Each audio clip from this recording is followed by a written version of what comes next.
ਇਹ ਮਸਜਿਦ ਦਾ ਬੂਹਾ ਖੁੱਲਾ ਖੈਰੀਅਤ ਆ, ਚੈੱਕ ਤੇ ਕਰੀਏ। ਉਹ ਬੱਚੇ ਸਫਾਈ ਕਰਦੇ ਪਏ ਨੇ, ਇਹਨਾਂ ਨੂੰ ਕੀ ਮਸਲਾ ਹੈ? ਬੜੀ ਸਫਾਈ ਕਰਨ ਦਾ ਨੇ, ਇਹਨਾਂ ਦੀ ਵੀਡੀਓ ਬਣਾਉਂਦੇ, ਇਹਨਾਂ ਨੂੰ ਪੁੱਛਦੇ ਹਾਂ ਕੀ ਮਸਲਾ ਇਹਨਾਂ ਨੂੰ, ਕਾਹਤੋਂ ਸਫਾਈ ਕਰਨ ਦਾ ਹੈ। अस्सलाम वालेकुम।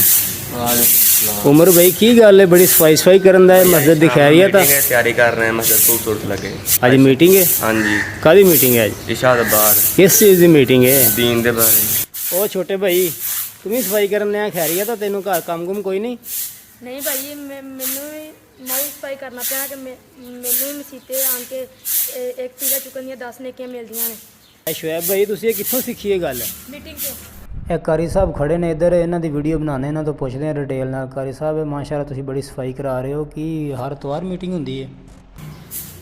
भाई ये देखो माशाल्लाह, छोटे छोटे बच्चे नौजवान भी आते, छोटे बच्चे भी आते हैं मस्जिद के अंदर। एतवार वाले दिन मीटिंग होंगी नौजवानों की। दाब तो इस्लाह फाउंडेशन बनाया गया है, तो उस दे तहत माशाल्लाह नौजवान आते हैं मस्जिद के अंदर, मस्जिद की खूबसूरती को दोबाला करते हैं। और मस्जिद के अंदर ये बच्चों ने मस्जिद के विचों रवायत सीखी कि नबी सल्लल्लाहु अलैहि वसल्लम ने फरमाया, एक तीला मस्जिद के अंदरों चुकना है तो नेकियां मिलनियां ने 10। अगर पूरी मस्जिद की सफाई करनगे तो कितनियां ज़्यादा नेकियां इकट्ठियां होणगियां। वैसे तो अगर कोई कहे ना कि यार अज की मजदूरी तेनों 2000 दी जानी है, तो किन्नी देर पहलों ही जाके आपके काम से खड़ा हो जाता है, ताकि यार मैनू इस चीज़ की ज़्यादा तो ज़्यादा उजरत मिले। तो अल्लाह ताला ने पैकेज दिता होया।